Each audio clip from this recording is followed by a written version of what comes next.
Hare Krishna.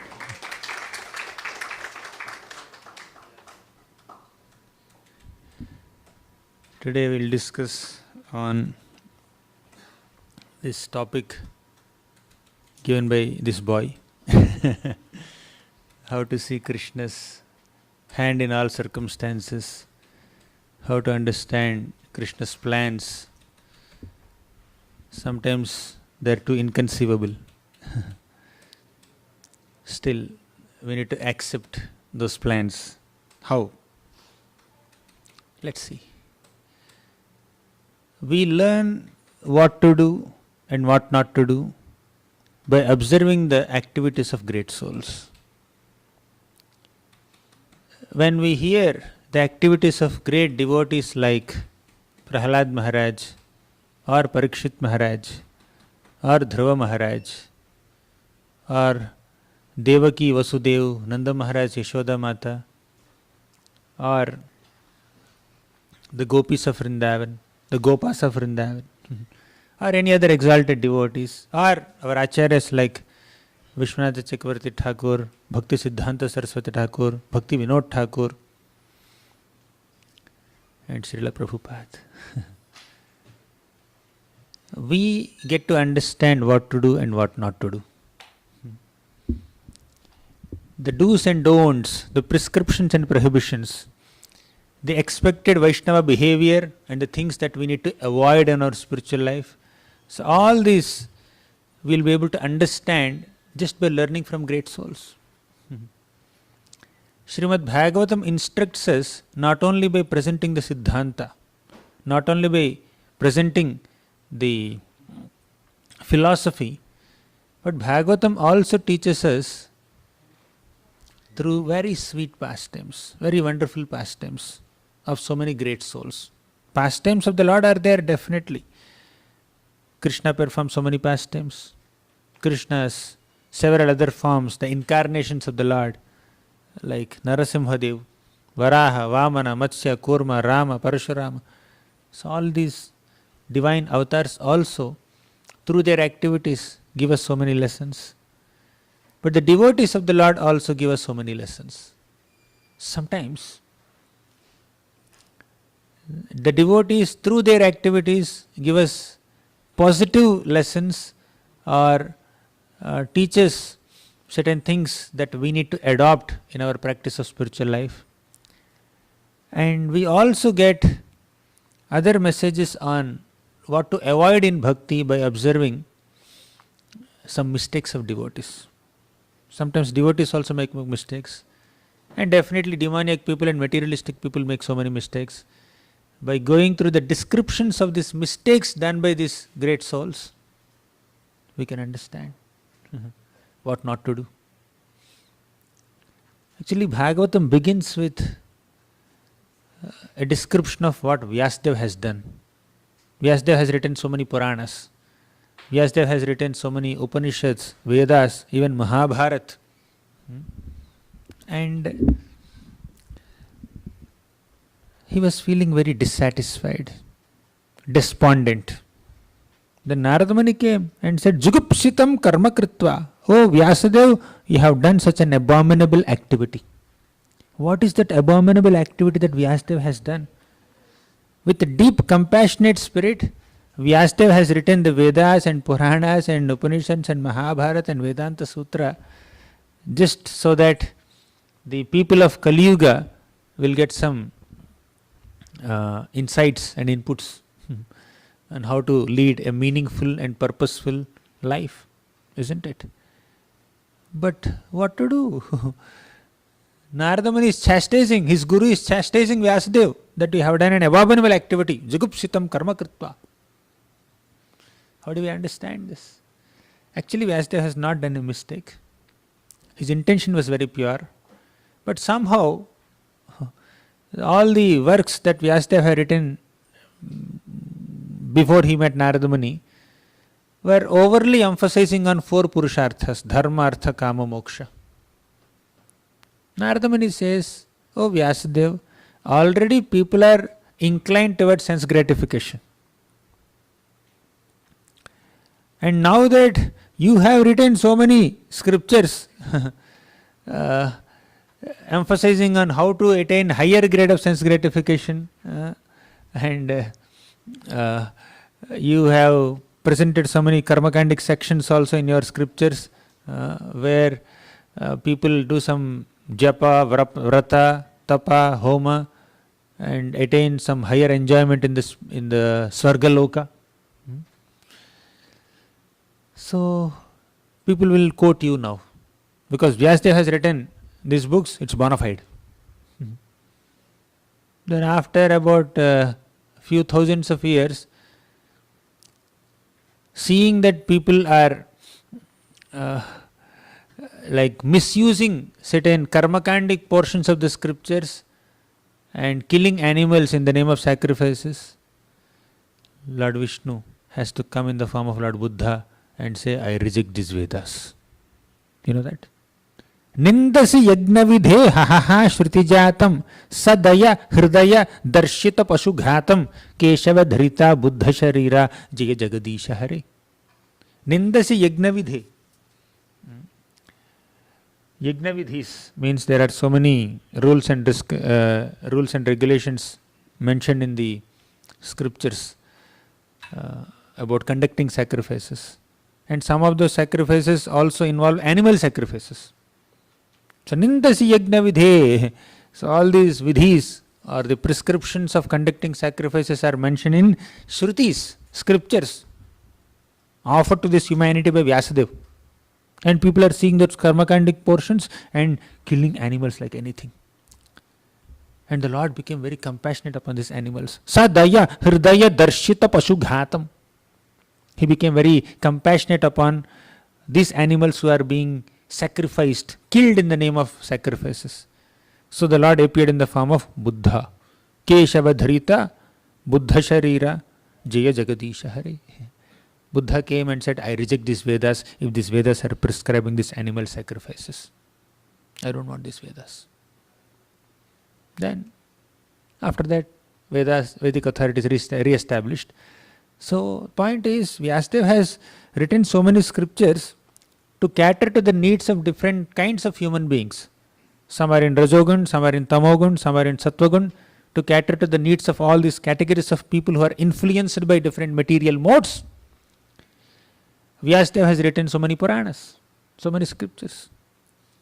However, Narada Muni's expectation is, oh Vyasadeva, your welfare work should not stop at this point only. You should also present something which is purely devotional, which is beyond the three modes. Well, many Puranas that you have written are within the purview of Sattvagun, Rajogun, Tamogun. Even the Vedas are also mostly in the purview of Rajogun, Tamogun, Sattvagun. Like Krishna also says, Traigunya Vishaya Veda Nistraigunya Bhavarjuna. Traigunya Vishaya Veda. The Vishaya, the subject matter of Vedas, is very much under the purview of Traigunya, Sattva, Rajas, Tamogunas. Nistraigunya Bhavarjuna, please go above these Vedic injunctions of karmakandic stuff. So Narada Muni also told something similar to Vyasadeva. Please write something beyond the three modes. Then Vyasadeva wrote Srimad Bhagavatam. Right? So through this conversation between Narada Muni and Vyasadeva, which lasted for almost 3 chapters, the 4th, 5th and 6th chapters of the 10th canto, the 1st canto of Bhagavatam, what do we understand? We understand what not to do, and we understand what to do. We understand what has to be given more importance. Bhakti has to be given utmost importance, and this karma kanda, gnana kanda, all these different kinds of sacrifices, tapasya, which are non-devotional or which are under the purview of 3 material modes, must be avoided. That's the message we get. So by going through different episodes of Srimad Bhagavatam, we understand what is right, what is wrong, what is good, what is bad, what to adopt, what to avoid. We'll understand by going through the activities of great souls. Narada Muni, in his past life, he was the son of a maid servant. Jai Shri Shri Gaur Nitai Bhagwan ki Jai. Narada Muni was a son of maid servant in his past life. Why did he become the son of a maid servant? Because in the previous life he was a Gandharva. His name was Upabarhana. And he was very handsome. He had so many girls around him. And he was living life very lavishly, luxuriously, just enjoying sense gratification, material pleasures. And one day the great Prajapatis in the upper planets, they organized a Sankirtan festival, a festival to celebrate the glories of the Lord. And this Upabarhana went along with some girls to that event, a spiritual event, and in that spiritual gathering he is singing some mundane songs, materialistic songs. So seeing this, all the Prajapatis became very upset. They cursed Upabarhana. You are behaving like an uncultured person. May you become a Shudra. So they cursed him. And that's how he became the son of a maid servant in a very poor family. But he showed good culture in front of these sages, Bhaktivedanta sages, and eventually he developed Prema Bhakti and he became Narada Muni. That story you know. So, what is the lesson that we learn here? Narada Muni, in one of his previous lives, because he misbehaved in front of great souls, he was cursed to fall down from the Gandharva Loka to Bhuloka. But as the son of a maid servant, because he demonstrated very good culture and good behavior and etiquette in front of Bhaktivedanta sages, he was elevated to the position of being Narada Muni. You see? So here we understand through Narada Muni's life also what to do and what not to do. Similarly, there are so many great personalities who have done so many great deeds and so many mistakes also. From Vyasadeva we understand the spirit of compassion. You have to do something for the welfare of common people. You need to understand and imbibe the spirit of compassion. Vyasadeva teaches this. And also the story of Vyasadeva teaches us that we should prioritize Bhakti Yoga. Bhakti Yoga is most important. This Karma Kanda, Jnana Kanda is not ultimately spiritually beneficial to all of us. So these are some lessons that we learn. Now, one prominent lesson that we can see throughout Srimad Bhagavatam and even other scriptures is how some of these great souls accepted everything that happened in their life as a plan of Krishna, as Krishna's decision. So we need to have that ability to accept things as Krishna's will. Not that we commit mistake and say, I committed mistake because of Krishna's will. It is Krishna's plan. I am an instrument in his plan. Yes, we are instruments definitely. But Krishna has given us some independence also. Some svecha, some minute independence also. Freedom, free will. So we need to utilize that free will appropriately and do good things. Choose only good things and reject bad things. But if we misuse that free will and consciously and deliberately choose bad things and avoid good things, then we will have to suffer the consequences. That is not exactly Krishna's plan. Yeah, it's happening by Krishna's sanction because Krishna created a system. If you make good choices, this is the destiny. If you make bad choices, this is the destiny. So, whether you suffer because of bad choices or enjoy because of good choices, ultimately it's happening under the umbrella of Krishna's plan only. Therefore, our happiness and suffering both are Krishna's plan. In that sense, correct. But we are responsible. Just because suffering or happiness are orchestrated by Krishna himself, that does not mean we don't take any responsibility. We have to take some responsibility. Right? But today, let's discuss a deeper topic where you utilize your minute independence in a very appropriate way and reasonable way, and you consciously make only good choices in life. You choose to follow the right kind of teachings of scriptures. You try your best to avoid all bad things, all evil behavior. Still, you may encounter suffering. At that time, what is your mood? How should we accept that situation? I only chose good. I never chose bad. But why bad is happening to me? That is Krishna's will. After you do everything humanly possible to avoid inauspiciousness and adopt auspiciousness, still if there is something inauspicious or something unpleasant happening in your life, please understand that it is Krishna's will. So how to see Krishna's hand in all circumstances in life? Let us try to meditate on this important lesson by going through some episodes of Srimad Bhagavatam. Okay, ready?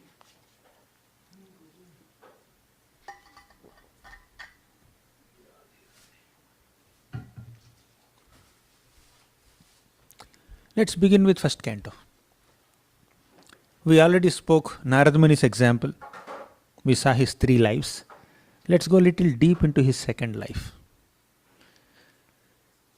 That is the son of a maid servant.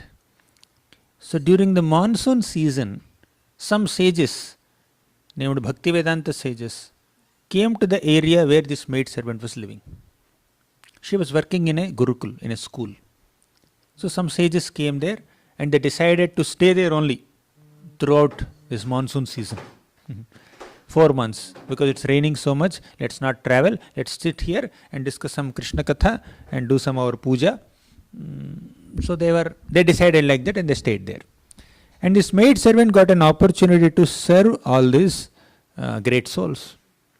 And the maid servant's 5-year-old child, this boy, he also got an opportunity to see them, associate with them and do little service.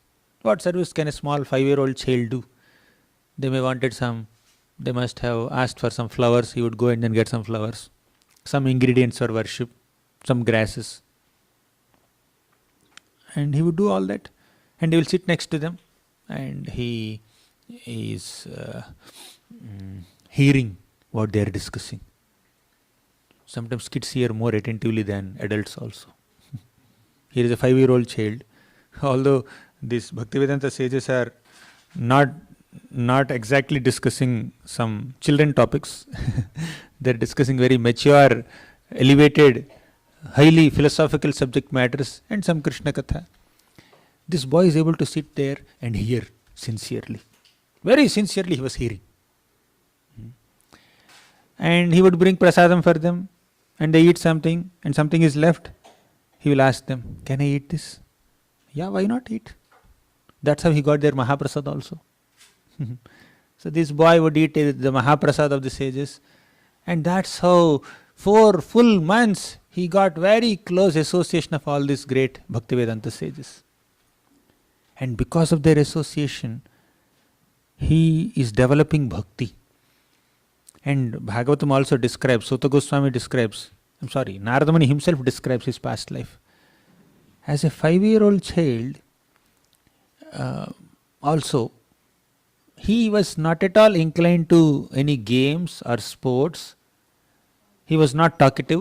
He was very calm, composed, silent, very sober, very disciplined, very attentive in hearing.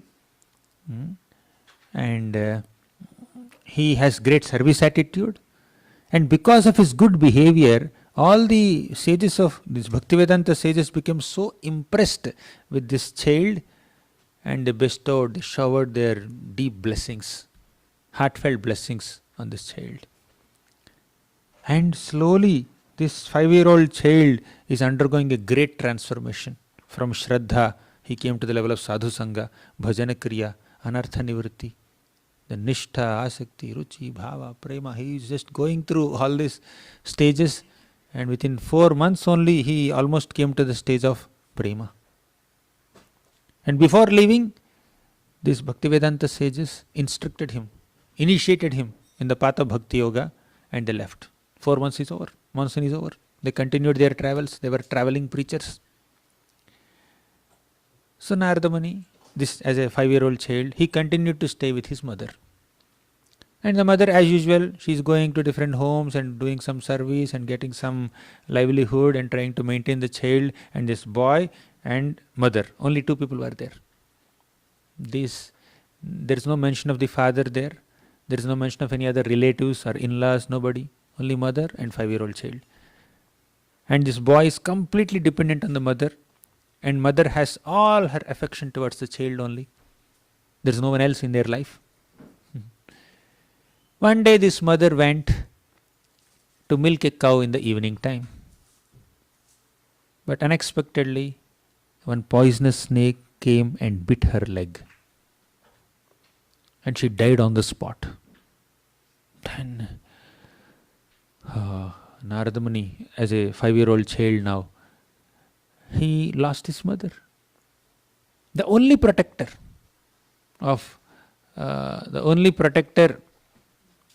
is gone now. Now how to see Krishna's hand in these circumstances? Very difficult. This boy at the age of 5, he demonstrated such great behavior, such sweet behavior, disciplined demeanor, and he received instructions from the Bhaktivedanta sages. He became so elevated in his bhakti, in his devotion. He came to prema stage also, but suddenly the Lord is giving such a intense material calamity to this child, taking away his only protector, only maintainer, the mother. This boy did some service. What about his mother? His mother also must have done some service, right? In fact, the mother must have done more service than this child. If a 5-year-old child can do so much service to this Bhaktivedanta sages, how much more service the mother must have done? But although she has done so much seva, the Lord has killed her. Without the Lord's sanction, not a blade of grass moves, we say. Without the Lord's sanction, the snake also will not bite this woman. So she died on the spot. Now you may see that how can the Lord make such cruel plans? How can the Lord take away the only protector of this child? How can the Lord kill or cause the death of this simple, humble lady untimely with a snake bite? The Lord could have given some extra concession to this family, knowing their condition. But Prabhupada writes in that purport, 1st canto, 6th chapter, you read 6, 7, 8, 9, these 4 slokas, and in one of these purports, I think 9th purport, Prabhupada writes, as soon as the shloka described that Narada Muni's mother died, immediately Prabhupada writes, this is the way of dragging a sincere soul towards the lotus feet of Krishna. What is the way? By killing mother? This is the way of dragging a sincere soul towards the lotus feet of Krishna. Now let's analyze this. Apparently it's a great material calamity. This boy became an orphan. He has no protector. And that innocent lady died. But see, on a spiritual plane, what's happening? After the death of his mother, this boy did not get so overwhelmed by this undesirable or unexpected calamity in his life. He just left that place, continued his travels. He went to different places, different cities and villages and forests and towns and jungles. And on the way he's meditating on the Lord. He was just implementing all the instructions given to him by the Bhaktivedanta sages. And he was meditating on the Lord. And eventually he came to a small jungle. He became very thirsty. He saw some water there. He drank some water. And he started meditating on the Lord. Deep meditation. Dhyayataha charanam bhojam bhava nirjita chetasa. So with intense emotions, he was meditating on the lotus feet of Lord Vishnu. And eventually, when his meditation became even more intensified, he could see the form of Lord Vishnu within his heart. He got darshan. He became so happy. Premati bhara nirbhinna pulakango ashru nirvitaha means prema ati bhara, because of the intensity of his prema, love for the Lord. Pulakango, his hairs were standing on it. Ashru, his eyes were shedding tears of love and affection, seeing the beautiful form of the Lord. But unfortunately, he lost that darshan. He just lost that darshan. Again, he closed his eyes. He continued to meditate on the Lord. He followed the same process of meditation. With great intensity, he was meditating on the Lord, but he lost the vision of the Lord. He is unable to see the Lord. No second darshan. And he is intensely meditating. Then the Lord started speaking him. He could not be heard. He could not be seen, but he could be heard. And the Lord spoke to this boy. My dear child, no more darshans for you in this lifetime. No more darshans for you.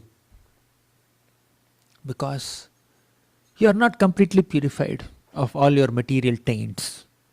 Actually, already 5-year-old child. What impurities does he have? He has no impurity. He has no material taints. But still, to increase his humility, the Lord said, till you are completely purified, I will not give you darshan anymore. You know what you are supposed to do? Continue to chant my names. Continue to meditate on me. Continue to remember me. Without any envy, without any pride, just move around in this world. So this is how the Lord spoke to this boy. And actually, by this time, this boy already came to the stage of prema bhakti. But why did the Lord not give him darshan? The answer is, although this boy got the level of prema, his prema is an infancy stage. So the Lord wanted this infant prema to become youthful prema. An infant may be a human being. A youth also may be a human being. But there is a difference in their levels of strength, isn't it?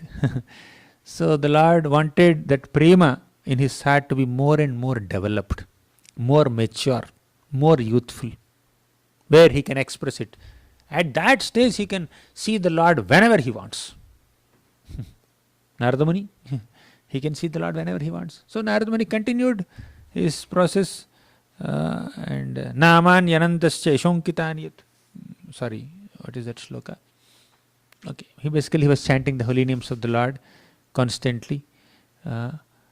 And eventually he gave up that body and he became Narada Muni. So, after this mother's death, this child became Narada Muni. And what happened to the mother? Because she did so much service to the Bhaktivedanta sages just before her death, she must have gone back to Godhead. Even if she had not gone back to Godhead, she would have got another opportunity in the next life to continue her bhakti practice, probably in a much, much better situation. Now that she is struggling so much, she is in so much pain, she is a maid servant, just for livelihood, just to fill her belly, she had to go to different homes and work so hard. So the Lord cleared that kind of poor situation for her and kept her in a different condition. Only two possibilities. She will not go to hell, 100% sure. Right? So this is very, very striking example of accepting the will of the Lord, of seeing the Lord's hand in all circumstances. At the age of 5, this boy had the maturity to see Krishna's hand in this circumstance where his only protector, the mother, died. So we need to understand the Lord's plan. It's not, this death did not happen because of Narada Muni's mistakes. Say if some calamity comes in our life because of our own mistake, you can take responsibility, you can rectify that mistake. You can understand that, I have not utilized my common sense or my intelligence or my minute independence properly. Therefore, I ended up in this calamity. Let me not blame the Lord for this difficulty, let me take responsibility and let me rectify that mistake, let me avoid this difficulty in future. This is a good thought process. But some calamities come in our life without our mistakes. Did the boy kill the mother? Not at all. The boy is innocent. Still, a difficulty came to him without his mistake. His mother died. That means the Lord has arranged it. The Lord has personally orchestrated this difficulty in his life and made him more serious in bhakti. Right? And when the mother died, she also must have gone to a position where she continues her practice of bhakti. That's amazing. So spiritually speaking, both the son and the mother were given such special privilege to continue their bhakti. On a spiritual plane, they only received mercy. On a material plane, yes, they were separated. There's so much pain. But on a spiritual plane, the Lord has uplifted both of them to a higher realms of spiritual consciousness, higher realms of bhakti, gave them better spiritual privileges. This is spiritual vision. When we are overwhelmed by the material pleasures or pains, then either we become proud or envious. Either we become complacent or we complain. Oh, I have not done any mistake in my life. Why did the Lord create such a great calamity in my life? The Lord doesn't exist. He is not hearing my japa. I am chanting 16 notes every day. Looks like he is not very much aware of how many rounds I am chanting every day. He is not hearing my prayers. We don't hear our japa, but we expect the Lord to hear our japa. All the Prabhupada said so many times, when you're chanting, you hear attentively. We don't hear, but we want the Lord to hear. Krishna, are you hearing my japa or not? Are you hearing? That's different. Even if I fail to hear, you should hear attentively. Because you are very powerful, I am not so powerful. So sometimes when there is unexpected calamity or difficulty, we may tend to even blame the Lord also. Why did the Lord create this calamity to me? Why me? When some happiness happens in our life, we don't say, why me? Why so much have happiness to me only? Why so much mercy to me only? We say, Krishna, thank you very much for giving me this mercy. I deserve it, of course. You can give me more. So that's our outlook. When pleasure comes, then we think we deserve it. When pain comes, we think we don't deserve it. That's the problem. When pleasure, when some success happens in life, then we may thank the Lord sometimes, or we may forget to thank the Lord also. But when failure comes, definitely we'll blame the Lord. We'll not forget to blame the Lord sometimes or many times. But advanced spiritualists, mature devotees, don't complain against the Lord. They see hand of the Lord in all circumstances, whether it is success or failure, victory or defeat, pleasure or pain, happiness or distress, heat or cold, summer or winter, honor or dishonor, respect or disrespect. While experiencing all kinds of dualities, the devotees acknowledge the Lord. Right? They don't blame the Lord. They only thank the Lord. Because on a material plane, pain is pain, pleasure is also pain. But on spiritual plane, pleasure is pleasure, pain is also pleasure. Right? So when we elevate our consciousness to spiritual plane, then even pains will be perceived as pleasure by advanced spiritualists. Even though we undergo some painful circumstance, we can effortlessly understand that it is God sent, it is arranged by the Lord, and let us just gratefully accept it for our own purification. That's the perspective of a devotee. Even if devotee experiences so many difficulties and pains in life. So this boy gives us a very important message. He did not blame the Lord. On the other hand, when Chitraketu Maharaj's son died, you know that story? I will not repeat. How many of you know the story of Chitraketu Maharaj? Please raise your hand. Chitraketu Maharaj had 1 crore wives. He was the original Karodpati, right? So, but out of 1 crore wives, only one wife gave birth to a child. Remaining 99,99,999 wives did not have a child. What should they do ideally? They should see this child as her child only, as their child. But instead of seeing like that, these people have poisoned the child. And their mother Kritadyuti realized that, oh, my child is gone now. Then she started crying. Till that point it's fine, it's natural. The next step is she started blaming Krishna. Krishna, why did you kill my child? During the lifetime of a father, how can the child die? That was her complaint. You are behaving like an inexperienced child because you have killed my child. So in calamity, this mature queen blamed Krishna. But in a similar calamity, this 5-year-old child thanked Krishna. This child lost his mother and this mother lost her child. But see the mother's consciousness here, see the child's consciousness here. Got it? We are just comparing Narada Muni's life and Kritadyuti's life. Kritadyuti lost her son, but she blasphemed the Lord. She lost faith in the Lord. She became very cynical, inimical. But in this case, this Narada Muni in his past life, this 5-year-old child, lost his mother, but he understood, my Lord is so merciful that he must have given a better spiritual destination to my mother, and he wants me to become more serious in my spiritual life without any external attachments or distractions. He continued his bhakti. He became so elevated as Narada Muni, the guru of so many pure devotees like Prahlad Maharaj and Dhruva Maharaj and many others. This is spiritual outlook. This is spiritual vision. When we have spiritual vision, we will not be overwhelmed by material happiness or material distress. Ultimately, the entire process of Bhakti Yoga is meant to elevate us to spiritual consciousness, spiritual intelligence, where we see everything that's happening in life, whether it is pain or pleasure, as Krishna's personal intervention in life. We have our responsibility to behave according to the instructions of Krishna, and we take responsibility for some difficulties that we experience when we misuse our independence.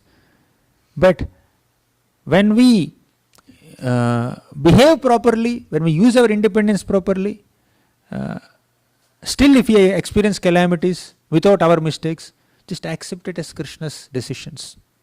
Accept them as Krishna's ways of purifying us, purifying our consciousness. Let us not blame the Lord. Let me give another example.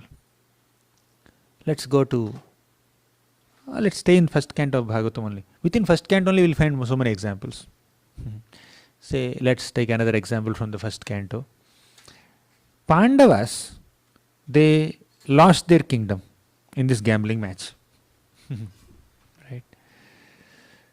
Oh, if to describe that gambling match, my God, we have to spend a lot of time, but I will not describe. There's so many emotions there. But they lost their kingdom. They went on 13 years of exile. They came back. And finally, Duryodhan said, I will not give their kingdom back. And war was inevitable. And Pandavas had to fight. And they won the war also. But now, Yudhishthira Maharaj became so overwhelmed with sorrow. He said, just to enthrone me as the king of Hastinapur, hundreds and thousands of soldiers had to lay down their lives. I became the cause of the death of hundreds of people in this battlefield, thousands of people. What will happen to their children? What will happen to their wives or other family members or elderly family members? These young soldiers lost their lives and their families became affected by it. And I am responsible for it. Even if I conduct hundreds of sacrifices, I will not be able to destroy my sin. So he was feeling so bad. This Yudhishthira Maharaj was feeling very repentant, guilty. Then Krishna personally tried to pacify him. Yudhishthira Maharaj, why are you owning the whole guilt? You fought for dharma. It is Duryodhan who has taken away your kingdom by illegal means, by cheating means. Now you just reclaimed that kingdom so nicely. You reclaimed the kingdom by nicely fighting in the war. You did not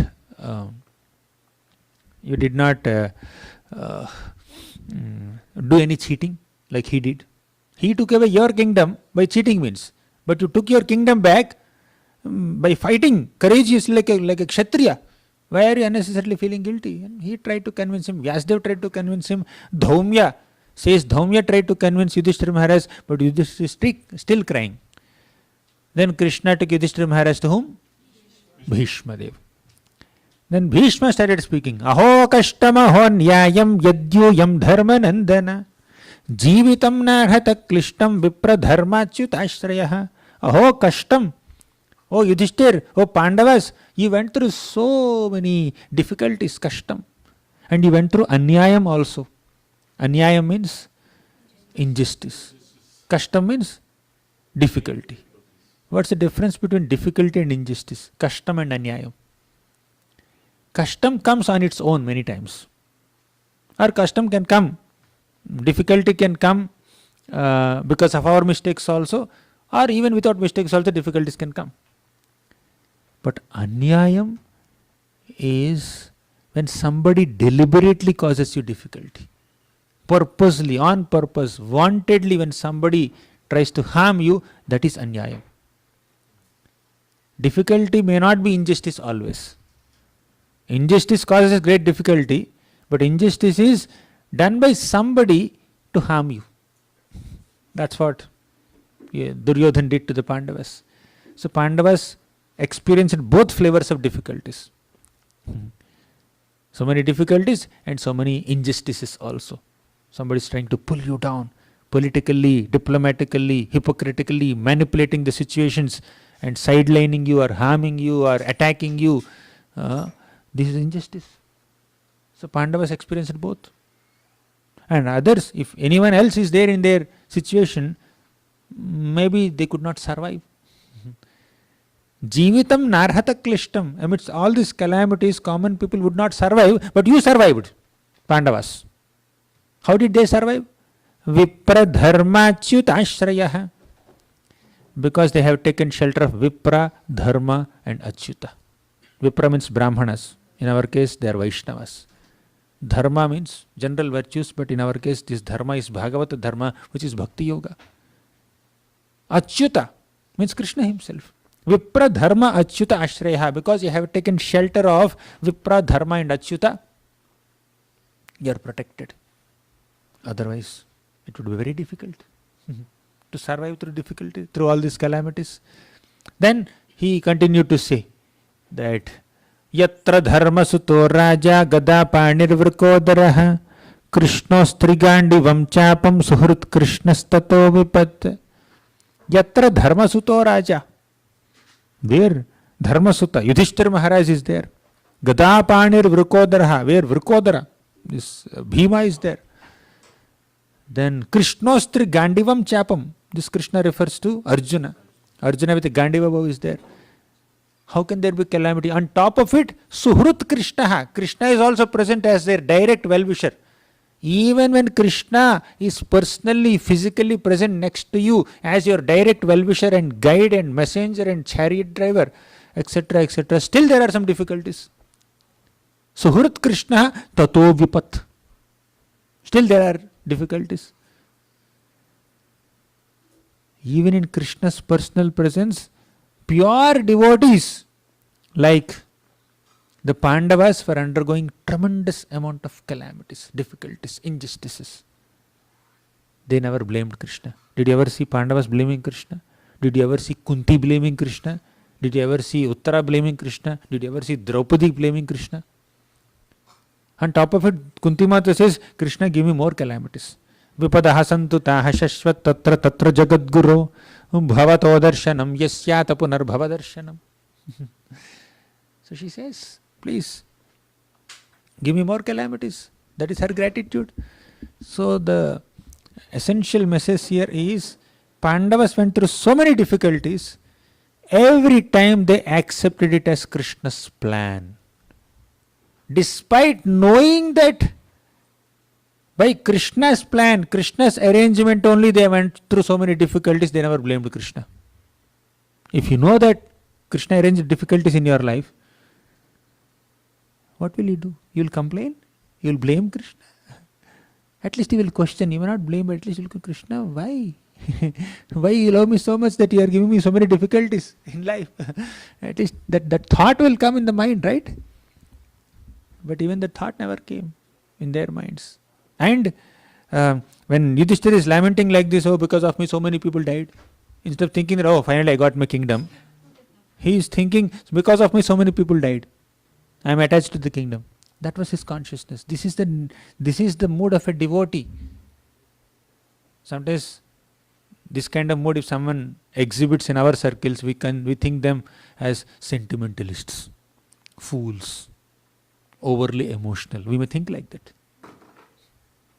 But see the consciousness of Yudhishthira Maharaj. He is taking responsibility. He is not attached to kingdom. He did it because it was his dharma. After doing it, he was getting overwhelmed. Then our Bhishma had to pacify him. You know what Bhishma said next? He said, Tasmadidam daiva tantram. Please understand it.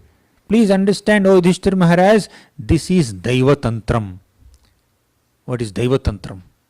It's the plan of the Lord. It's the inconceivable plan of the Lord.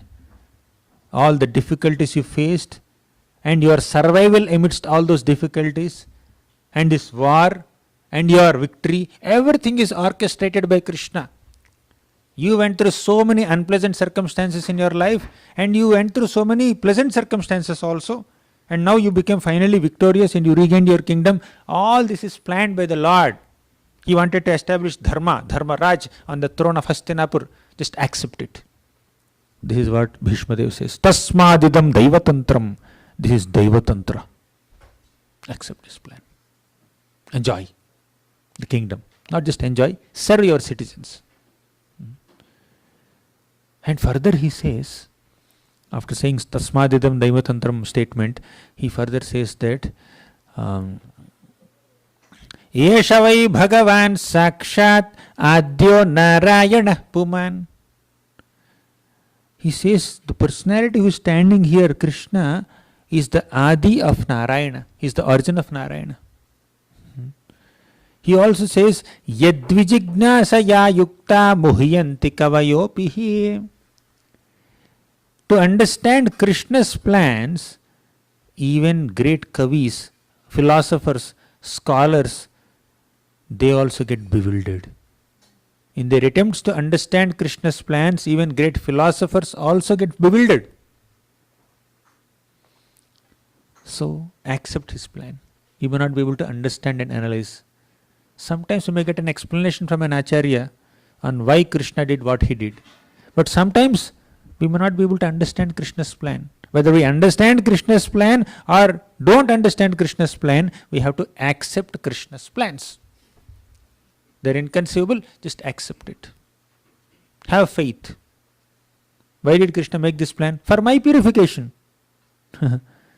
Sometimes Krishna may have to orchestrate something very unpleasant in our lives so that we are purified of our anarthas.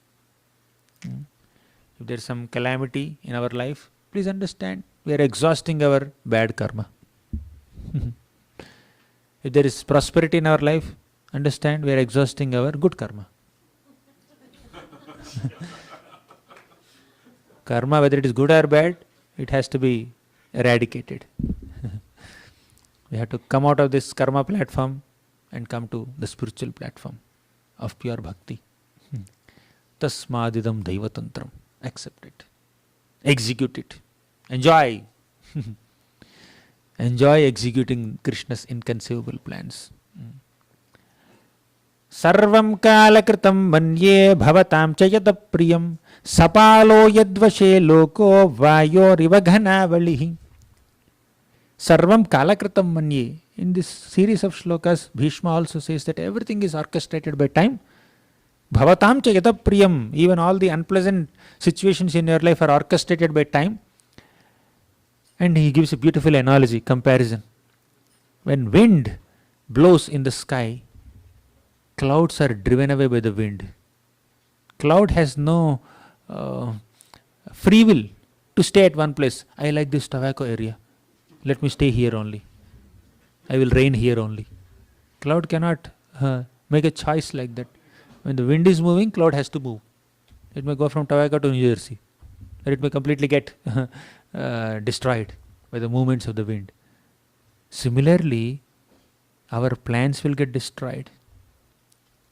The Lord in the form of time can destroy our plans, destroy our excitements and exhaustions. So, just like clouds helplessly move from one place to another place because of the movements of the wind, similarly the conditioned souls in this material world also have to experience so many struggles, pleasures and pains, success and failure, victory and defeat by the plans of the Lord. One who accepts those plans and executes them without holding any grudge or envy or negativity in the heart is a mature devotee, and such a devotee will eventually reach the lotus feet of the Lord. But one who becomes cynical, one who doubts Krishna's intentions, one who doubts Krishna's integrity, one who doubts Krishna's merciful attitude, one who holds so much of grudge or negativity in the heart, such people will have to continue their existence in this material world, only to experience more dualities in this world. Dvandva. That's the nature of this material world, to constantly suck us into dvandvas, dualities. But the nature of bhakti is to pull us out of those dualities. So whether we will be under the shelter of this maya or bhakti, we need to decide. That depends on how effectively we use our minute independence. We all have some minute independence, right? We need to utilize it to make a choice. Let me choose only bhakti. Let me come under the shelter of Krishna, not Maya. One more example. Let's go to third canto Bhagavatam. If I stuck in the first canto only, there are many examples. Parikshit Maharaj's example is there. Uttara's example is there. Draupadi's example is there. But let me go to third canto. With this we'll conclude. We are almost 1 hour. Vidura. In the third canto, first chapter of Bhagavatam, Vidura sees.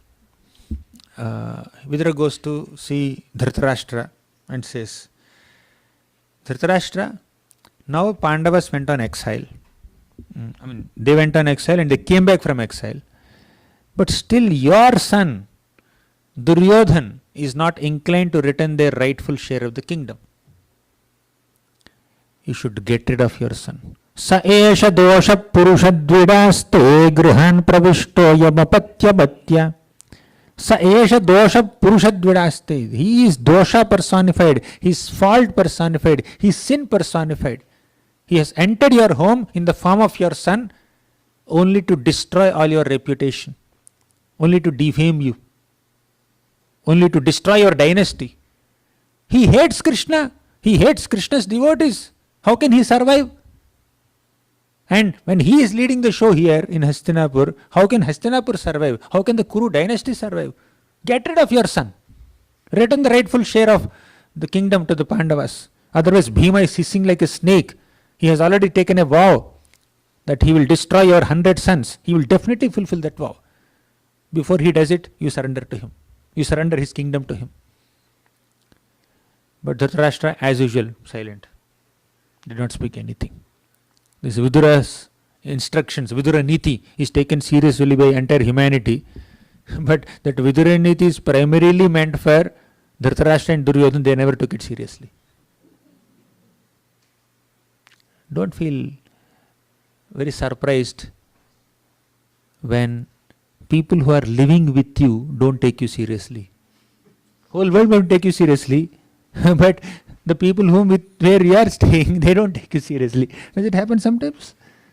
Huh? Did I crack a joke? You are laughing? It happens sometimes or all the time? Whole world may respect you. They say, Prabhuji, Prabhuji. But those who are next to you, they may not even look at you. Hey. इसको क्या पता है? इसको पूछ के कुछ फायदा नहीं. That is the treatment you may get from your own closer circles. Right? So similarly, Vidura got the same treatment. Whole world was taking Vidura Niti so seriously. People are writing books on Vidura Niti. Even now also you can find in even normal outside bookstalls, you will find Vidura Niti. Vidura suggestions. He is considered the most intelligent person, wise person. But all his suggestions and wisdom are primarily meant to benefit his brother Dhritarashtra the king and his son the prince Duryodhan. And Vidura is the minister. So minister's advice is primarily meant for the king and the prince, but except the king and prince, everybody is taking him seriously. King and prince never took him seriously. And now Duryodhan came there into the scene. He saw Vidura advising his father Dhritarashtra in this way. What is the advice? Essentially, give the rightful share of the kingdom back to the Pandavas. Then Duryodhan said, Who asked this son of a maid servant, who asked this Dasi Putra to come here and give us an advice against our own interests, supporting our enemies? Get lost from here, Vidura. We banish you from Hastinapur. You have no right to stay in this kingdom. Vidura is not just a minister. Vidura is his uncle also. He is on the level of his father. But Duryodhan had no gratitude, had no respect, had no etiquette, had no culture. And his father Dhritarashtra is still keeping quiet. Not speaking a single word. Right? He is supposed to stop Duryodhan. Duryodhan, what nonsense are you speaking? How can you banish Vidura? Vidura has given his entire life for the service of the throne of Hastinapur. And you are banishing him? You are asking him to get lost? Although Dhritarashtra's eyes don't work, ears work, right? Mouth works, right? One sense is not working. One Jnanendriya is shut down since birth. But other Jnanendriyas are working, right? He could hear what Duryodhan said. And he has a tongue in his mouth. He can speak. He can speak something to stop Duryodhan and request Vidura to stay back. Arey, don't take his words seriously. He's young. He's overexcited. So you stay here. I'm the king. I'm telling you, you stay here. Please don't take it seriously. I'll return the rightful share of the kingdom back to the Pandavas. Please don't worry. He could have said that, but he didn't speak a single word. And that silence is an approval. Vidura standing there. Oh, my brother is not speaking. My king is not speaking. He's so indifferent. He is sitting here on the throne only to have me insulted by his son, who had no etiquette, who had no respect for an elder who is on the level of his father. So what did Vidura do? He just kept his bow and arrows at the doorstep of Hastinapur and he left from there. Nobody stopped him. Can you just imagine? Nobody stopped him. Sometimes you may spend your entire life to serve some people, but it may so happen that they don't have any love for you. They don't care for you. They pay no heed to your emotions. Even if you are leaving them forever, nobody will have the heart to come and stop you. If you are experiencing that, don't feel surprised. Vidura could experience that. We are not on the level of Vidura. Even he experienced that. What to speak of us? Nobody dared to stop Vidura. Vidura just left. He became like a mendicant, started wandering, traveling into different holy places of pilgrimage, taking bath in some rivers, taking darshan of some deities. He's just like a sage or like a mendicant, like a beggar. He's just wandering different places. No palace comforts, no position, no power. Within a fraction of a second, because of the arrogance and ego of one prince, Duryodhan, Vidura lost everything. Nobody came to rescue him. But how did Vidura take it? That's important. This experience may move you or shake you, as I can see your faces. But what should move us and shake us is what I am going to speak now. Vidura took it as Krishna's plan. Vidura accepted it as Krishna's wise decision to take him out of this politics of Hastinapur. Because when Vidura was continuing as the minister of this Hastinapur kingdom, it was his responsibility, it was his dharma to assist the king, assist the prince in their political activities. Now that he is banished, he has no such obligation. Bas ho gaya. Thank you for relieving me. Let me go on some pilgrimage, let me take some darshan of deities, let me hear some Srimad Bhagavatam from Maitreya Muni, let me meet some great souls like Uddhava, let me meditate on Krishna. I am relieved of all this politics. If Vidura sits there and then continues to do it, then probably that would be wrong on Vidura's part. Because as long as he is there, he is supposed to do things.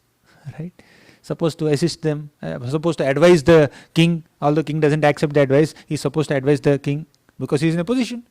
But now that he has been officially removed from that position, he has full license to take full shelter of Krishna. You understand this? Now there are smiles on the face because you see a sight from a spiritual perspective. If you only see it from the material perspective, we get overwhelmed. Oh my God, itna anyay ho gaya uska saath. Right? We get completely overwhelmed, isn't it? Vidura, when he was being banished, you know what Duryodhan said? As a remuneration for your lifelong service to the throne of Hastinapur, we are leaving the breath in your nostrils. Means we are not killing you. Otherwise, Duryodhan would have even killed Vidura also. Because of his ego, arrogance, lack of gratitude, lack of respect, he would have killed Vidura. But magnanimous Duryodhan Prabhu, out of his magnanimity, Mahavadanyaya mode or whatever, Bhurida Jana mode, whatever, he left him alive so that the rest of Vidura's life can be spent in Krishna conscious activities. And Vidura took it as Krishna's plan. Vidura took it as Krishna's spiritual energy facilitating his spiritual practices for the rest of his life. I am not obliged to serve this throne of Hastinapur anymore. Thank God, they themselves relieved me. Vibhishan was also mistreated by Ravana. But Vibhishan himself rejected Ravana and he left. He went to Ram. And here is Vidura. He was rejected by Duryodhan and Vidura just left that place. Here Prabhupada writes a beautiful comment. He says that, my dear devotees, the two energies of the Lord are acting in this one incident. What are those two energies? Material energy and spiritual energy. The material energy or Maya of the Supreme Lord Krishna was acting on Duryodhan.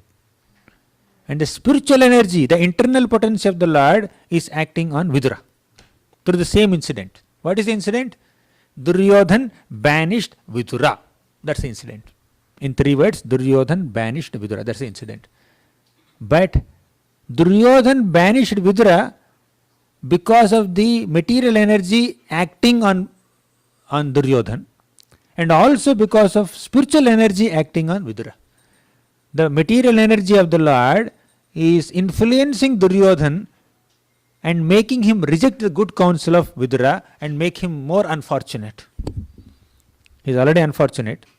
So to make him more unfortunate, material energy influenced him, and Duryodhan lost this good counsel. Duryodhan lost this opportunity to continue to hear good advices from Vidura for his own welfare. That's how material energy paved a way for the destruction of Duryodhan. But through the same incident, the spiritual energy of the Lord, the internal potency of the Lord, she facilitated Vidura's banishment so that Vidura can take shelter of Krishna. Vidura can take shelter of some holy places and holy rivers and hear Srimad Bhagavatam from Maitreya Muni, 2 full cantos of Bhagavatam. He heard entire 3rd canto and 4th canto of Bhagavatam was spoken by Maitreya Muni to Vidura. And he also could hear from Uddhava. First 4 chapters of 3rd canto are spoken by Uddhava to Vidura. And from 5th chapter of 3rd canto till the end of 4th canto, all these chapters were spoken by Maitreya Muni to Vidura. So Vidura could hear 2 full cantos of Srimad Bhagavatam from 2 great souls.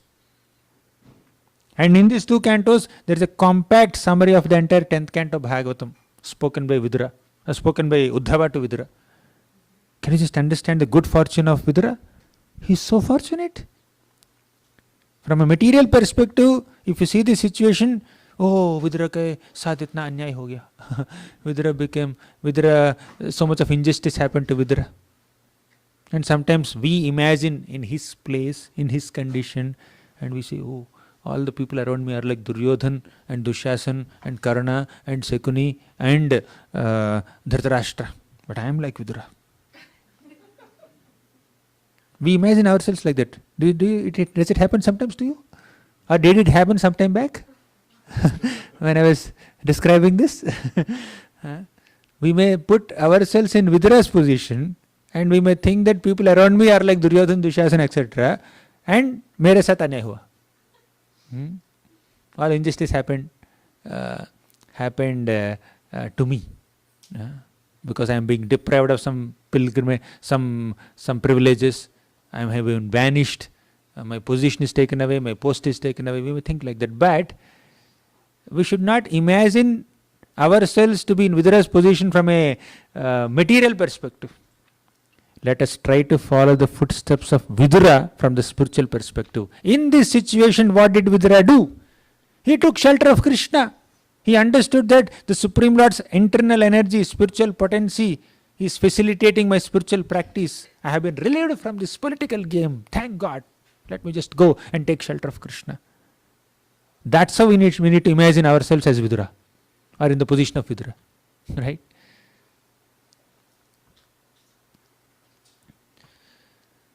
Every situation in life, every moment in life gives us an opportunity to take shelter of Krishna. Gives us an opportunity to develop or demonstrate a Vaishnava quality. Either detachment or humility or compassion or gratitude or devotion. We can develop these qualities or we can demonstrate these qualities if we have them in every situation of life. Every day, every moment in a day gives us a great opportunity to imbibe these Vaishnava qualities, to demonstrate these Vaishnava qualities, to see Krishna's hand in all our circumstances. You know what enables us to see Krishna's hand in all circumstances? By regularly hearing Srimad Bhagavatam. Unless we know the example of Vidura, unless we hear all these explanations of how Vidura responded to different situations, how Narada Muni responded to different situations, how Yudhishthira Maharaj and Bhishma and many other great devotees responded to calamities in their lives, how Ambarish Maharaj responded to a calamity in his life, how Prahlad Maharaj responded to different calamities in his life. Unless we hear all this on a regular basis and regularly remind ourselves of these lessons coming from great souls, where is the possibility of exhibiting these qualities? Jai Shri Shri Gauranga Bhagavan ki jai. Sitaram Lakshman Bhagavan ki jai.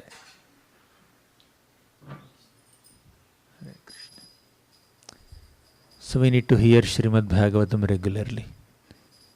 Srimad Bhagavatam equips our consciousness with the necessary maturity to see misery as mercy of Krishna, to see calamity as care given by Krishna. When there's calamity, please understand, Krishna is caring for me. How is this calamity Krishna's care? Don't get confused. Through that calamity, Krishna is teaching us the art of detachment. If that calamity is not there, probably we will be attached to this material world so much. Only because there is this calamity, we can develop some detachment from this material world. And we develop some attachment towards Krishna. Because materially comfortable situations in life make us forget Krishna, make us very complacent in spiritual life, make us very attached to our prosperity, power, position, etc. But only materially uncomfortable situations give us profuse opportunities to take shelter of Krishna, to become more and more detached. So let us utilize every calamity as an opportunity to intensify our dependence on Krishna, to increase our absorption in Krishna, to improve our remembrance of Krishna, and to develop detachment from this material world. This is how we can see Krishna's hand in all circumstances of life. Thank you very much. Granthara Srimad Bhagavatam ki jai, Srila Prabhupada ki jai.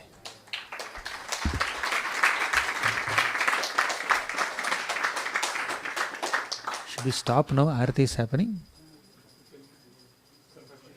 I can take, but what's the protocol during Aarti? Is there some kirtan? Huh? Oh, silent Aarti. Okay. Hare Krishna. Prabhu, are you satisfied? Just before coming here, he told me. I asked him, what should I speak? He said, speak on anger control. Okay, fine. Then within a minute, he changed his mind and said, Prabhu, you speak on how to see Krishna's plan in our lives. Right? Jai, Hari Bol. Hare Krishna. Yes, please. You had a question? Yeah. Do we have a second mic? Yeah.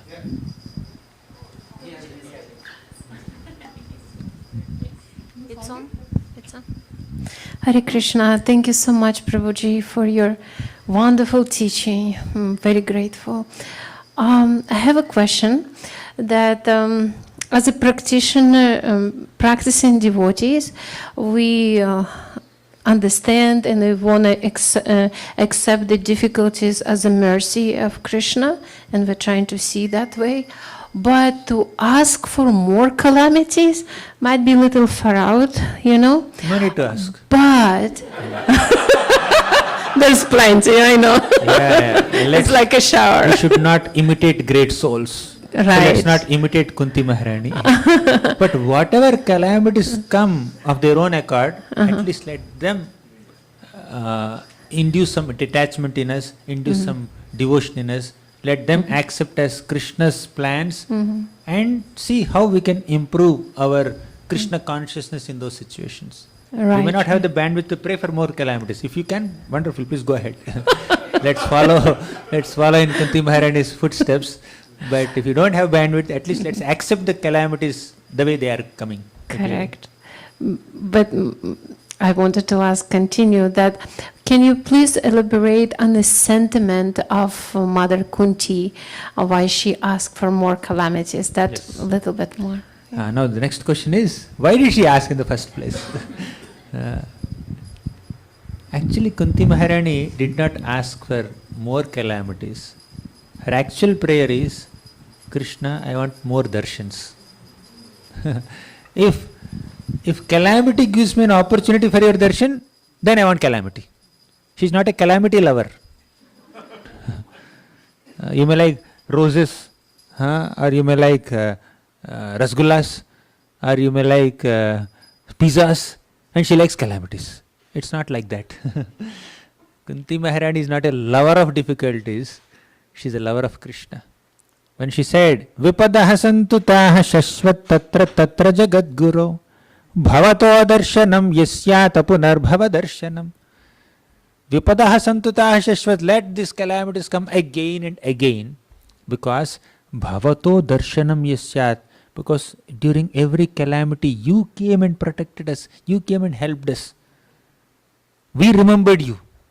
When Draupadi was stuck there, Durvasa Muni and 10,000 disciples were waiting for meals, and Draupadi did not have a single grain to feed them. She prayed to Krishna in such a calamity. Then Krishna immediately came there and said, Draupadi, I am very hungry. And Draupadi brought that Akshay Patra, and Krishna found one little grain in a corner of that Akshay Patra pot, and he ate it. And Durvasa Muni and all the 10,000 disciples felt as if they have taken a 20-course feast and filled their bellies up to the neck or nose, and they are unable to move, they are belching, rolling on the ground. So this is how Krishna protected the Pandavas. And Kunti Maharani was remembering all those incidents and saying that whenever we had some difficulty, Krishna, we got an opportunity to take your darshan. If calamity gives us an opportunity to take your darshan, we invite even calamities, no problem. The focus is not on calamity. Focus is on Krishna's darshan. Bhavato darshanam yasyat apunar bhava darshanam. When we take darshan of Krishna, point. Thank you very much. Second, third, fourth question. Yes, Prabhu. Yes, Prabhu, you can ask. Mic is in your hand already. That's why I was sitting with the mic in my hand. Thank you so much. Such an inspiring talk.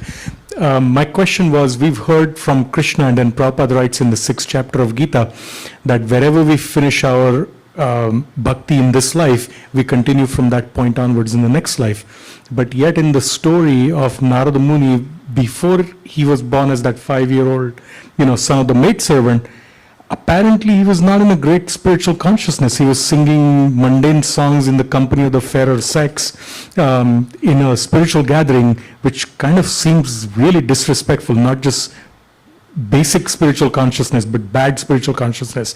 But then in the next life, he gets such advanced consciousness that he's so sober, he's serving the Vaishnavas, and he's hearing from them, getting their Mahaprasad. So is this to be counted as like Krishna can do anything, so he can take us from 3% to like 75% in our next life? Is that how we should understand it? This is the power of sadhu sangha.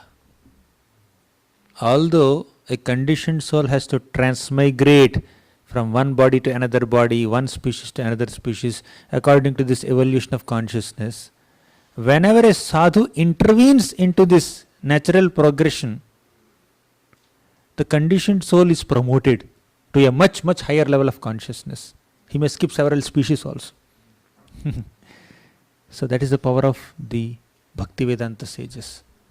That whole evolution of that little child's spiritual consciousness is a result of sadhu sangha, association of Bhaktivedantas. That's how when Prabhupada came to the West, so many people who had no connection with the Vedic culture, connection with Bhagavatam or Bhagavad Gita or Vrindavan, their consciousness is so uplifted that they become such exalted Vaishnavas, right? There may be some past life memories or background also, right? We don't deny that.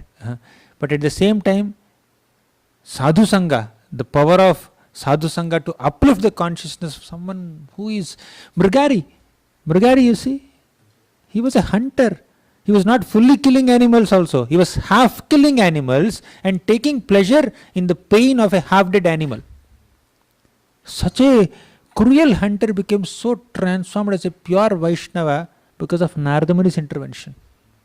And even that lady who is appointed by Ramachandra Khan, that bad lady, she came to disturb the tapasya of Haridas Thakur.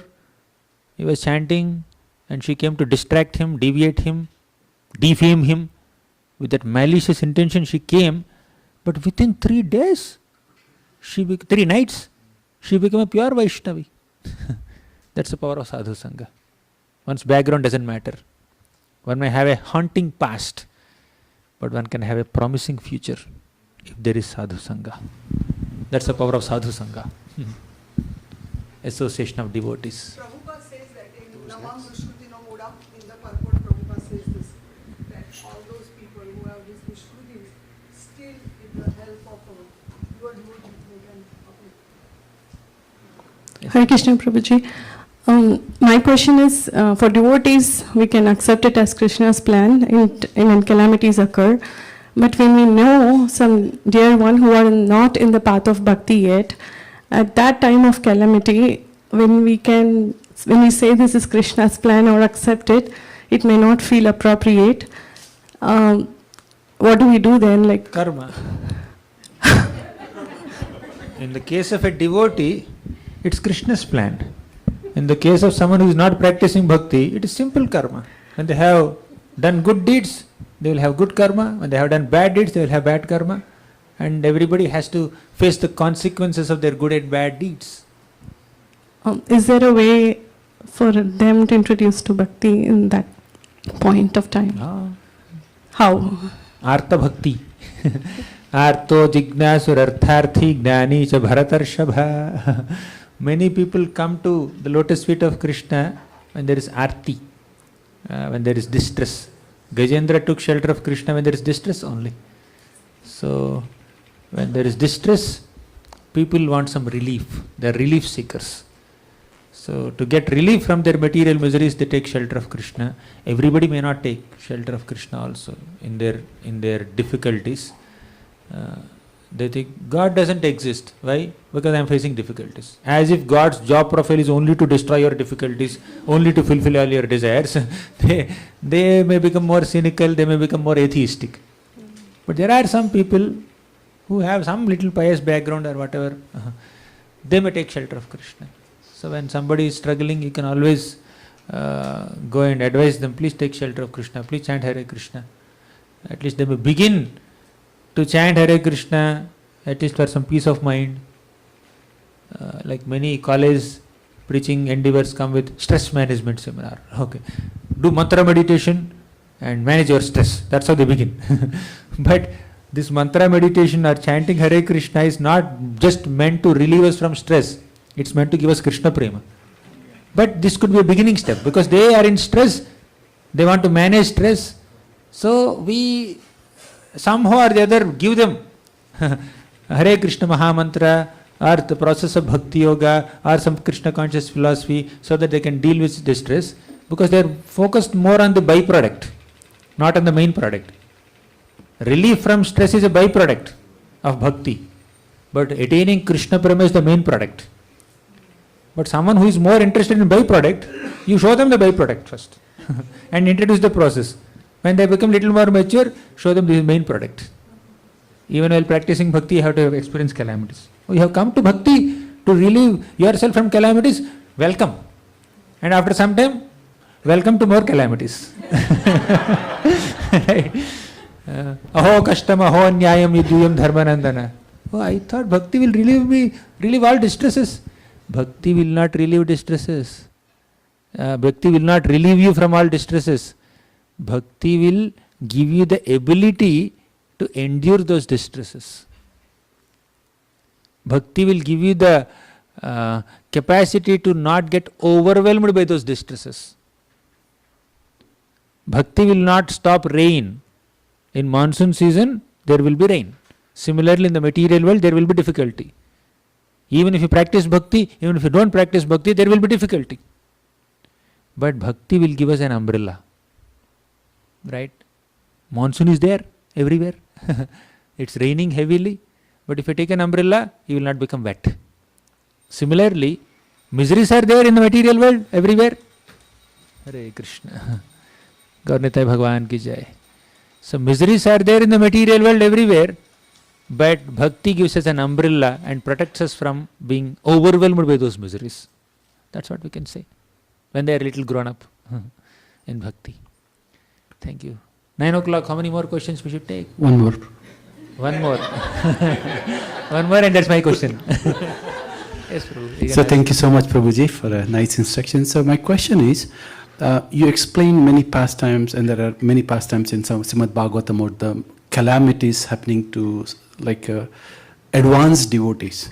And at our level also the calamities do come, right? So we may not be advanced, but still the calamities come. So my question to you is, Rupa Goswami says that even at sadhana bhakti there is a kleshagni. And Prabhupada also gives an example, instead of accident, you might get a finger cut, something like that, right? So why don't we see these type of examples in Srimad Bhagavatam, which gives more inspiration for us to practice rather than calamities after calamities? Bhagavatam gives the example of fruit vendor getting a bag full of jewels also, and Bali Maharaj losing everything also. Bali Maharaj lost everything. By giving charity to Vamandev, he became bankrupt. And by giving just a few fruits to Krishna, this fruit vendor got a bag full of jewels. By giving just one handful of flat rice to Krishna, Sudama got a big palace. And Avanti Brahman lost everything. Right? So, Bhagavatam presents all kinds of examples. We have seen devotees who are very prosperous. We have seen devotees who underwent so many difficulties. Yes, the examples of devotees who underwent so many calamities may be little more compared to devotees who are always having a very peaceful time in Bhagavatam. That's more, definitely their number is more. But that's what tells us the reality of this material world. Even if you are a pure devotee, still material world is full of problems. You have to experience misery in this world, right? Even when Krishna descended on this planet and living in Dwarka, he was misunderstood by Dwarkavasis only. He was blamed by, Satrajit. He was attacked by Duryodhan. He was envied by Shishupal. He was hated by Jarasandha. Even Krishna was not liked by people in this material world when he was here. How can we expect ourselves to be liked by everyone? How can we expect ourselves to have a happy life, prosperous life in a place of pain, right? So, even when pure devotees are undergoing so many difficulties, that reveals us the reality of this material world, and also that gives us another important message. Even if my pure devotees undergo hundreds and thousands of calamities like this, even in my personal presence, they don't give up faith in me. Krishna wants to give this message. They take my shelter only. Uttara, she lost her husband Abhimanyu in Kurukshetra battle, isn't it? Did Krishna protect Abhimanyu? No. Krishna allowed Abhimanyu to die. But Uttara never complained on Krishna. She was a very young girl, maybe in her teens. She was pregnant also at that time. But when Ashwathama released a Brahmastra to kill the little child Parikshit Maharaj in Uttara's womb, Uttara came running to Krishna only. Pahi pahi mahayogin deva deva jagatpate na anyam tadabhayam pashyet yatra mrityuhu parasparam. Pahi pahi mahayogin. O Deva Deva, O Jagatpati, O Mahayogi, please protect me, protect my son. Even if you kill me, no problem. Let my son survive. That's this mother's prayer. She never said, this Krishna never protected my husband Abhimanyu. Will he protect my son Parikshit now? Let me find another god. She never said like that. She has complete faith. To demonstrate the faith of pure devotees, Krishna exposes even pure devotees also to suffering. What to speak of practicing devotees? They anyways have to suffer because of their anarthas and aparas. And what to speak of materialistic people? They have to suffer because of karma. But even pure devotees suffer, and that gives us two important messages. One, material world is characterized by suffering, dukkhalayam ashashvatam. Second, pure devotees never give up their faith in Krishna even if they suffer. It's worth allowing pure devotees to face some calamities to give us these two messages. But on a much higher platform, please understand, this calamity is another opportunity for a devotee to experience Krishna's love. Just like when the child is very happy and healthy and playing so nicely, then the parents are happy and comfortable. Okay, our child is happy. But when the child gets fever, parents become more attentive to attend the needs of the child. Mother or father are constantly next to the child, taking care of the child, right?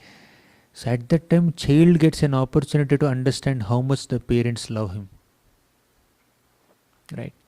When the child is healthy, parents may not give so much of extra attention to the child. He is happily playing.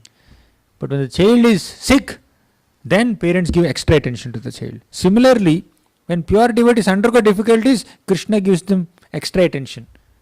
And devotee feels so much of sense of security and happiness. Oh, Krishna, you have come. Thank you so much. If Krishna keeps the devotees comfortable, the possibility of Krishna repeatedly coming and attending to their needs is very less. Right? Krishna could have kept Mother Bhumi always prosperous, always happy. But no, so many demons will increase and Mother Earth is troubled by all these demons and military forces. Then Mother Earth has to go and pray, oh Lord, please descend. Then the Lord comes as Rama or Krishna and relieves Mother Earth from all difficulties, and then Mother Earth becomes very happy. Right? That is rasa. Vishnu Chakravarti Thakur says this is rasa perspective. There is an experience of rasa there. A devotee experiences rasa. Rasa is experienced in both Vipralambha and Sambhoga. Pain of separation and the joy of union. In both ways, rasa is experienced. You eat gulab jamun, you eat som papdi, you eat payasam, you eat, what is that another sweet? Waffle? It's called waffle? There's some honey. Waffle. Waffle. I don't know how to pronounce that sweets. You put some honey on it. You eat 5-6 types of sweets. Then somebody offers you 7th sweet. You can't relish it so much. But when you eat a chili and your throat is burning so much, Nayanam galadhashru dharaya vadanam gadgada rudhaya gira is happening to you, then somebody gives you a sweet. Then you can relish it better. After a series of sweets, after eating 10 sweets, 11th sweet is, you cannot enjoy it. But after eating chili, mirchi, then you eat one sweet, that gives you so much of joy. Right? Similarly, if in a devotee's life, if there are only series of happy moments, successes, comfortable situations, it's monotonous, boring. If a devotee experiences some difficulties, then Krishna comes and relieves them from the difficulties. That creates some excitement. Right? All the directors, if the movie directors, if they write all their scripts with only happy moments from beginning to end, there is no conflict point, there is no turning point or calamity or difficulty or challenges faced by hero or heroine, etc., then that movie will not be successful. But for the movie to become successful, hit, super hit, blockbuster, etc., you need to have some twists and turns, some difficulties. If hero directly goes and slaps the villain dies, no maja. If there is big fight for 10 minutes and then they break each other's limbs and they uproot some mountains and throw at each other, then hero is on the verge of death and somehow suddenly he comes up and then kills, that's the maja there. Right? So this is rasa. Prabhu said it's last question. So tomorrow early morning I have to catch a flight to UK, so I need to conclude here. Okay, let me take. You are so enthusiastic. You today explain two concepts. One is unjust and another one is suffering. And suffering, you mentioned that it's because of the whatever the karma, and injust someone really doing conspiracy against you, right? So in both the situation, right, if a devotee is facing that situation, is it take it as a karma, karma, and then he's going through this trouble, or Tatenukampam sasamikshamaano bhunjana evatmakritam vipakam. You know this shloka? That's the answer to all questions. A devotee patiently endures all difficulties in one's life, difficulties or injustices both in one's life, and hridvag vapur bhir vidadhan namasti. With their hearts and their words, with their mind, with their body, they just offer obeisances to Krishna and practice bhakti. And such people are eligible to go back to Godhead, as if a child inherits the property of the father. That's what Bhagavatam says. 10.14.8. That's the answer. Thank you very much. Granthara Srimad Bhagavatam ki jai, Srila Prabhupada ki jai.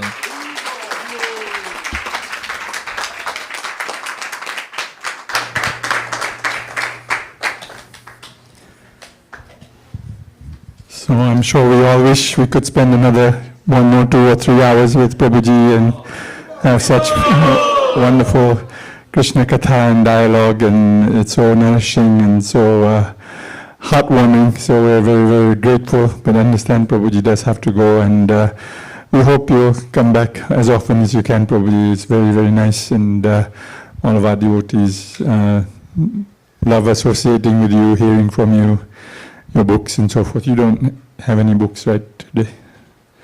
No books. Next time. But his books are available, obviously. I think maybe we can get, with the help of Devakinandan Prabhu or someone. They're very, very worthwhile. So let's thank His Grace Gauranga Darshan Prabhu. 3 very loud Hari Bols. Hari Bol! Hari Bol! Hari Bol! Thank you. So we do have prasadam. Please don't honor prasadam in the temple room, but please do take prasadam. Thank you. Hare Krishna.